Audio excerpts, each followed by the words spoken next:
Hello বন্ধুরা, আসসালামু আলাইকুম। আমি এবার নতুন রেসিপি নিয়ে চলে এলাম। দেখো, পেঁয়াজটাকে আমি ভালোভাবে লাল করে নিচ্ছি সরষের তেল দিয়ে। দেখো লাল হয়ে গেল। তার মধ্যে আদা রসুন বাটা দিয়ে দিলাম, হলুদ দিয়ে দিলাম 1 চামচ। তারপর ভালোভাবে নেড়ে নেব। দেখো দেখো লাল হয়ে গেল।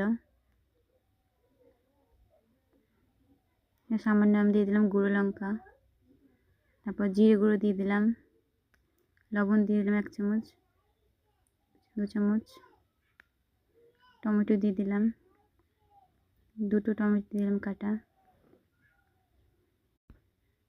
তারপর ভালোভাবে নেড়ে নেব। সামান্য জল দিয়ে একটু নরম করে নেব টমেটোগুলোকে। দেখো কত সুন্দর হয়ে গেছে।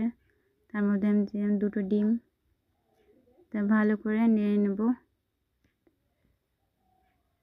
এটা লুচি, রুটি, পরোটা এবং ভাত দিয়ে খুব সুন্দর লাগে। তোমরা কে কে ভালোবাসো অবশ্যই কমেন্টে জানাবে।